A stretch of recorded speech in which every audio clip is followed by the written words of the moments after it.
तो इस क्वेश्चन में जो हमें मोमेंट ऑफ इनर्शिया कैलकुलेट करना है एक इन्वर्टेड टी सेक्शन के लिए, और हाँ यहाँ पे एक फिगर गिवन नहीं है, हमें खुद ही ड्रॉ करनी पड़ेगी। ये जो क्वेश्चन है उसके जो क्वेश्चन में इंफॉर्मेशन दी है उसके बेसिस पे। तो यहाँ पे इन्वर्टेड टी सेक्शन मतलब क्या है कि ये उल्टा टी है। जैसे सीधा टी हम लिखते हैं टी फॉर लेट से टॉयलेट, यहाँ पे लिखा होता है कई जगहों पे। तो टॉयलेट जब हम लिखते हैं तो हम यहाँ पे सीधा टी लिखते हैं, देख सकते हो ये वाला सीधा लिख दिया कैपिटल वाला। तो वैसे ये उल्टा टी है, यानी अभी समझ लो उल्टा टॉयलेट है। तो यहाँ पे हमें नेक्स्ट क्या बोला है, its horizontal centroidal axis about its horizontal centroidal axis take size of flange. तो फ्लेंज क्या होता है यहाँ पे, ये जो हमारा टी का जो लेट्स से यहाँ पे मैं इसे टी को ड्रॉ करता हूँ। तो ये जो हमारा पोर्शन होता है ऊपर का, इसे हम फ्लेंज कहते हैं, जो हमारा हॉरिजॉन्टल पोर्शन होता है। और जो वर्टिकल पोर्शन होता है उसे वेब कहते हैं। ये जो वर्टिकल पोर्शन रहेगा टी की डंडी मान लो, तो वर्टिकल, तो यहाँ पे फ्लेंज में 100/30 का हमें फ्लेंज है। मतलब हॉरिजॉन्टल उसकी ब्रेड कितनी है, हॉरिजॉन्टल उसकी ब्रेड यहाँ पे रहेगी, इसे मैं दूसरे कलर से लेता हूँ अभी समझने के लिए, 300। और हमारी सॉरी 100 यहाँ पे रहेगी हमारी ब्रेड, तो हमें यहाँ पे 100 दिया है। फ्लेंज 100 × 30 यानी 100। तो यहाँ पे ये हो जाएगा कि इसकी ब्रेड 100 हो गई, और 30 जो होगी उसकी वो थिकनेस रहेगी। तो यहाँ पे इसकी थिकनेस कितनी है, 30। और ये सब किस में, mm में ही है। तो यहाँ पे हमें नेक्स्ट देखना है वेब। वेब भी यहाँ पे वर्टिकल वेब की साइज कितनी दी है, 120/300, यानी 120 उसकी टोटल हाइट रहेगी। इससे ये हमें कैसे पता चलता है 120 कौन सा है, 30 का कहाँ यूज करना है। ऑब्वियसली इसकी जो थिकनेस रहेगी वो 120 mm और हाइट 30 mm तो नहीं हो सकती। तो 120 उसकी हाइट रहेगी। और ये जो 120 हाइट है, यहाँ पे एक चीज मैं एक और बता दूं, यहाँ पे हमें जो 120 दिया है वो बोला है यहाँ पे वर्टिकल वेब। इसमें क्या है, कई स्टूडेंट्स क्या करते हैं, एक गलती कर देते हैं जो कि उन्हें पूरा का पूरा क्वेश्चन ही गलत कर देता है। वो यहाँ पे टोटल हाइट को 120 ले लेते हैं। तो देखो टोटल हाइट 120 नहीं हो सकती। उसका रीजन क्या है कि यहाँ पे बोला है, साफ साफ बोला है कि वेब की ही हाइट, यानी कि सिर्फ और सिर्फ वेब जो है उसी की हाइट 120 है। तो यहाँ पे 120 इसकी सिर्फ वेब की हाइट होगी, इसलिए मैंने इसे डिफरेंट कलर से भी लिया है यहाँ पे। और इसकी जो थिकनेस है हमें कितना बोला, 120 mm उसकी। और यहाँ पे 30 है, 120/30। तो उसकी यहाँ पे ब्रेड हो जाएगी 30 mm, और उसकी हाइट हो जाएगी 120। अब यहाँ पे इंपॉर्टेंट चीज क्या है कि टोटल हाइट क्या है, 150 है। 120 + 30 करोगे तो 150 आता है। तो ड्रॉ करते हो कि यही सिर्फ सबसे ज्यादा इंपॉर्टेंट चीज यही है कि 120 में स्टूडेंट कंफ्यूज हो जाते हैं कि उन्हें लगता है टोटल हाइट 120 है। नहीं, टोटल हाइट नहीं है। फ्लेंज के केस में फ्लेंज कहां से कहां तक आता है, फ्लेंज आता है यहां से लेके यहां तक, यह हमारा फ्लेंज हो जाता है। और जो यहाँ पे जब मैं ग्रीन पोर्शन से यहाँ पे दिखा रहा हूँ, सॉरी ये वाला हमारा ब्लैक पोर्शन जो दिखा है वो अभी वेब होता है, और जो मैं ग्रीन पोर्शन से दिखा रहा हूँ ये हमारा फ्लेंज होता है। तो आई होप इससे अंडरस्टैंडिंग हो चुकी होगी अभी। और हम यहाँ पे क्वेश्चन की तरफ आगे बढ़ते हैं, सोल्यूशन की तरफ। तो सोल्यूशन में सबसे पहले हमें क्या समझना है कि हमें कैलकुलेट करना है मोमेंट ऑफ इनर्शिया। यहाँ पे हमें एक ही चीज कैलकुलेट करनी है, M I, moment of inertia, यानी कि आई। लेकिन उसे कैलकुलेट करने के लिए उसका फॉर्मूला क्या होता है, IG + A²।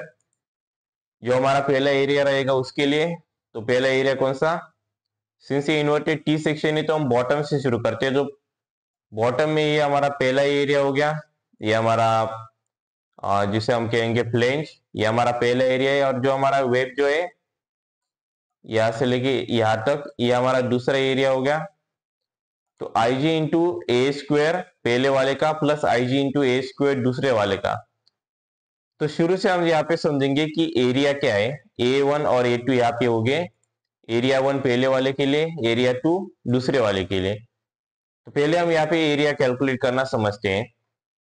तो एरिया 1 यानी कि क्या, पहले वाला जो पोर्शन रहेगा उसके एरिया, पहला कौन सा आएगा, हम काउंटिंग कैसे कर सकते, बॉटम से लेके टॉप तक जाते हैं। बिल्डिंग भी कंस्ट्रक्ट करोगे तो पहले ग्राउंड फ्लोर बनाओगे, फिर फर्स्ट फ्लोर बनाओगे, फिर सेकंड फ्लोर बनाओगे। तो वैसे ग्राउंड में क्या आएगा, पहले शुरुआत में कौन सा फ्लोर आएगा, पहले वाला जो आएगा वो रहेगा हमारा फ्लेंज। फ्लेंज का साइज क्या है 100, यानी उसकी ब्रेड कितनी है 100 mm, उसकी डेप्थ कितनी है, डेप्थ कह लो या फिर थिकनेस कह लो 30 mm। तो ये हमारा एरिया का फॉर्मूला क्या होता है, बी इंटू डी, यानी कि 100 इंटू 30 हमारा यहाँ पे हो जाएगा। 100 इंटू 30 को अगर हम कैलकुलेटर भी करेंगे तो 3000 आंसर आता है। तो 100 इंटू 30, 100 इंटू 30, 3000 हमारा आंसर आ चुका है mm स्क्वायर में, क्योंकि ये सारा कैलकुलेशन mm में हो रहा है। तो A2 क्या है, एरिया 2। एरिया दूसरा एरिया किसका आएगा, अभी दूसरा एरिया आएगा हमारे यहाँ पे फ्लेंज, यहाँ पे हमारे वेब का। तो ये वेब का जो एरिया रहेगा उसके भी वही फॉर्मूला है बी इंटू डी। बी कितना है, ब्रेथ उसके 30 mm, डेप्थ कितनी है, डेप्थ है उसकी 300 mm। तो बस वही चीज हमें यहाँ पे डालनी है, ब्रेथ 100, ब्रेथ इंटू डेप्थ या फिर डेप्थ इंटू ब्रेथ भी कर सकते हो, एक ही बात होती है। इट इज लाइक कि ब्रेड के साथ अंडा खा लिया, फिर अंडे के साथ ब्रेड खा लिया। 120 इंटू 30 कर दिया, 3600 mm स्क्वायर हमारा आंसर हो जाता है। अब यहाँ पे हमें ए का तो हो गया कि A1 और A2 हमारे यहाँ पे कैलकुलेट हो गए। अभी हमें नेक्स्ट कैलकुलेट करने H1 और H2। जैसे यहाँ पे मैं बोल रहा था A इंटू एच, तो एच स्क्वायर। तो H1 और H2 हमें पहले और दूसरे एरिया के लिए कैलकुलेट करने पड़े, यानी फ्लेंज के लिए और वेब के लिए। उसके लिए हमें y बार लगेगा और y1 और y2 भी लगेंगे उनको कैलकुलेट करने के लिए।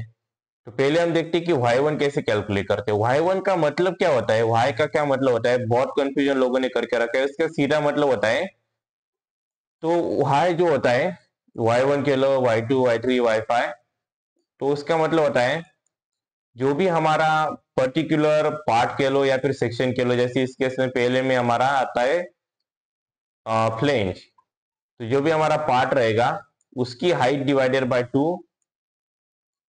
प्लस प्लस में क्या आएगा, उसके नीचे की जितनी भी हाइट है उसको बस ऐड कर देना, हाइट बिलो 8। उसको उस हाइट को किसी से डिवाइड नहीं करना है, मल्टीप्लाई नहीं करना है।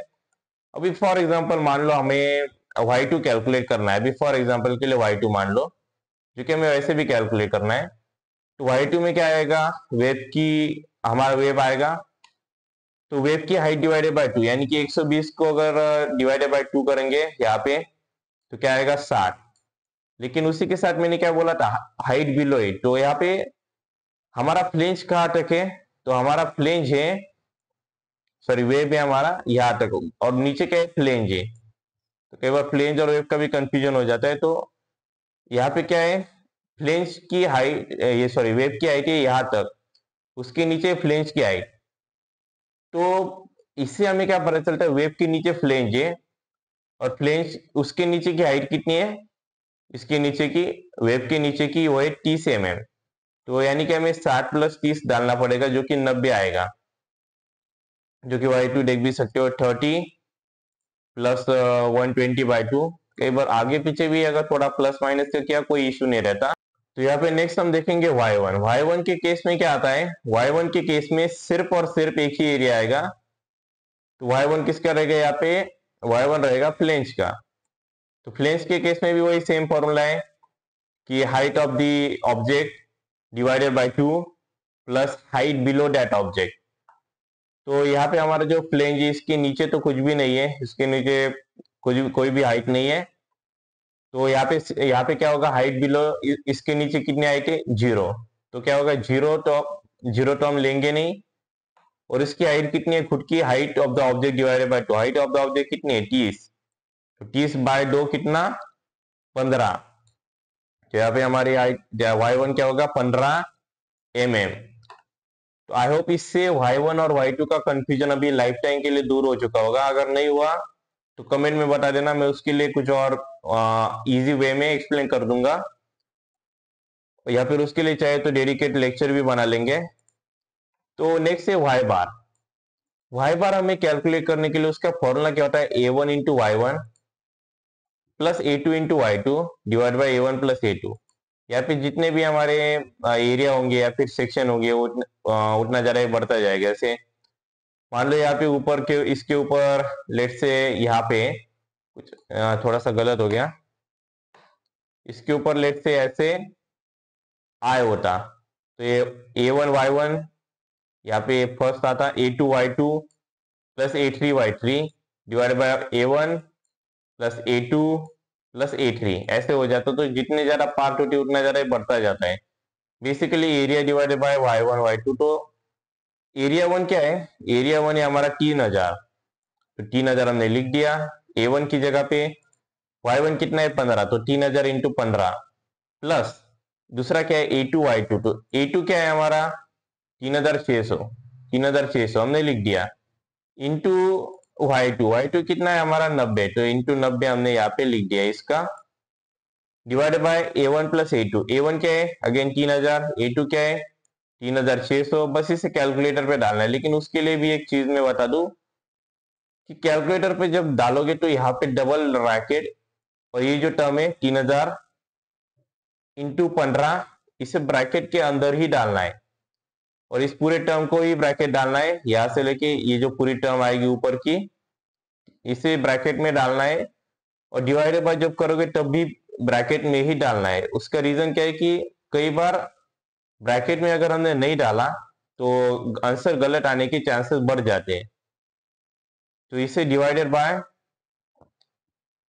3000 प्लस 3600, ब्रैकेट कंप्लीट, और हमारा आंसर आता है 55.9090, लगभग 55.91 हमारा आंसर आता है। किसमें? MM में, क्योंकि ये सारा कैलकुलेशन MM में हो रहा था। जो भी हमारे ब्रेथ, हाइट, डेप्थ सभी MM में ही है। तो हमें Y बार मिल गया। इससे हम H1 और H2 कैलकुलेट कर पाएंगे। तो यहाँ पे H1 कैलकुलेट करने के लिए फॉर्मूला क्या है? Y बार माइनस Y1। H2 के लिए भी वही है, Y बार माइनस Y2।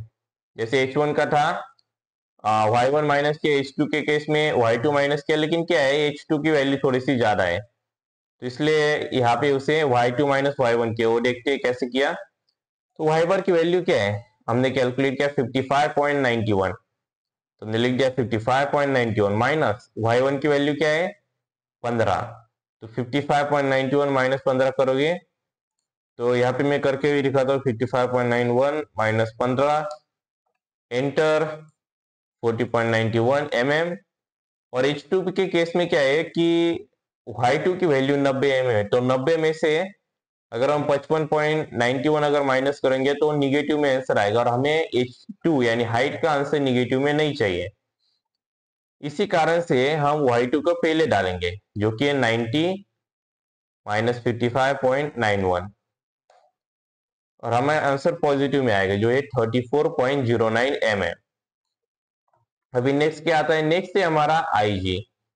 तो यहाँ पे ऐसा नहीं है कि I इंटू जी है, ऐसा नहीं है। IG को जैसे लिखा जाता है, वैसे मैंने अगर किताबों में देखोगे तो कई बार उसे कैपिटल I और कैपिटल G होता है, लेकिन G थोड़ा सा स्मॉल होता है, कुछ इस प्रकार से लिखा जाता है। उसका रीजन क्या है कि ये कई लोगों को लगता है कि I इंटू जी है, तो I इंटू जी नहीं, IG। अगर इसे सिलेक्ट करोगे दोनों एक साथ ही सिलेक्ट होते हैं, अनलाइक ये A और फिर A अलग सिलेक्ट होता है। तो IG का फॉर्मूला क्या है? IG का फॉर्मूला होता है, यहाँ पे मैं इसका फॉर्मूला यहाँ पे लिख भी देता हूं। तो इसका फॉर्मूला आता है B यानी कि ब्रेड इंटू D यानी कि डेप्थ, डेप्थ का cube divided by 12 divided by 12। तो यहाँ पे क्या है, हमें सबसे पहले हम क्वेश्चन इक्वेशन 1 देख रहे हैं, यानी कि पहले हम ये वाला जो फ्लेंज है उसका देख रहे हैं। तो फ्लेंज का ब्रेड क्या है? 100,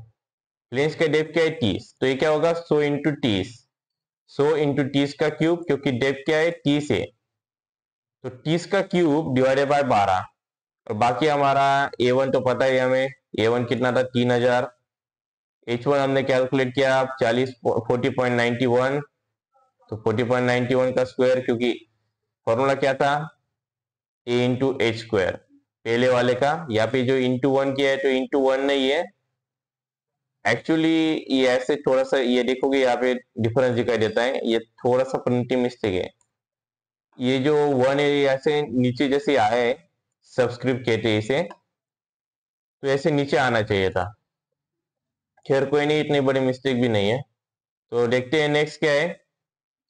प्लस BD क्यूब बाय 12, क्योंकि IG का तो फॉर्मूला वही रहेगा, बस डिफरेंस क्या है, दूसरा जो केस है हमारे वेब का, उसमें ब्रेथ है 30, डेप्थ है 120, तो ये डिफरेंस है यहाँ पे, बस बाकी कुछ नहीं है, बाकी सब सेम है। तो डेप्थ ब्रेथ कितनी होगी 30 इंटू डेप्थ कितनी 120, तो 120 का cube divided by 12 plus AH square, तो A कितना है, A2 कितना है 3600, H2 कितना है 34.09, तो 34.09 का स्क्वायर। अभी क्या है कि कैलकुलेटर में कई बार ये पूरा का पूरा इक्वेशन हम एक साथ नहीं डाल पाते, वो एक एरर देता है, वो भी एक बार मैं यहाँ पे दिखा देता हूँ कि यहाँ पे जब हम डालने जाते हैं पूरे के पूरे इक्वेशन को एक साथ, तो उसे डालने में थोड़ी सी एक दिक्कत आती है। उसका मैं एक ट्रिक बता देता हूँ कि उसके लिए एक्यूरेटली कैसे उसका आंसर फाइंड करना है। एक शॉर्टकट ट्रिक है, क्योंकि अगर हम पूरा डालने जाएंगे तो कैलकुलेटर, इस वाले कैलकुलेटर पे डाल नहीं पाएंगे, इंजीनियरिंग की कैलकुलेटर जो होता है उसके ऊपर डाल पाते हैं। इसे में divided by 12 bracket complete plus in bracket 3000 into 40.91 square bracket complete. तो जो भी पहले वाले का आंसर आएगा उसे इंज कर लेना, और 5.24 टू 45 इंटू 10⁶। तो इसी आंसर को मैं आंसर करता हूँ प्लस, चाहो तो इसे डायरेक्टली भी टाइप कर सकते हो, थोड़ी सी एक्यूरेसी उससे बढ़ जाएगी। तो 30 into 120 bracket complete divided by, तो इसे यहाँ पे क्यूब डालना भूल गया, तो यहाँ पे मैं इसे क्यूब में डाल देता हूँ, divided by 12 bracket complete plus bracket में 3600 इंटू 34.09 इसका स्क्वायर, और देखते हैं हमारा आंसर क्या आता है। ENG प्रेस करना है, 13.7495 मतलब 13.75 इंटू 10⁶ mm⁴। तो यहाँ पे एक बार मैं मार्क्स डिस्ट्रीब्यूशन बता देता हूँ कि अगर हमारा फाइनल आंसर करेक्ट आता है तो उसको 1 मार्क्स होता है। जो यहाँ पे हमने कैलकुलेशन किया है 100, और वैसे एक बार का कैलकुलेशन यहाँ पे नहीं भी किया तो भी चलता है, A1 से लेके जो भी हमने y बार का कैलकुलेशन किया उसे 1 मार्क्स होता है, और फॉर्मूला लिखने को 1 मार्क्स होता है, और फॉर्मूला में वैल्यू डाल पाने को और H1 H2 के कैलकुलेशन को 1 मार्क्स होता है। तो इस प्रकार से इसका मार्क्स डिस्ट्रीब्यूशन होता है। तो जाने से पहले जो है चैनल को सब्सक्राइब, वीडियो को लाइक और शेयर जरूर करना। उसी के साथ और प्लेलिस्ट जो है इस क्वेश्चन पेपर की, जहाँ पे मैं जितने भी न्यूमेरिकल क्वेश्चन है उन्हें एज अ लेक्चर ले रहा हूँ, तो इस प्लेलिस्ट का लिंक डिस्क्रिप्शन में और एज ए एंड कार्ड भी शो हो रहा होगा यहाँ पे इस वाले साइड में, एंड कार्ड यानी वीडियो के आखिर में। तो इसे सेव जरूर कर लेना, क्योंकि आगे आने वाले सारे लेक्चर्स इसी प्लेलिस्ट पे आने वाले हैं, और सारे के सारे न्यूमेरिकल जो इस सब्जेक्ट के कवर करने वाले हैं। So thank you for watching and see you in the next one.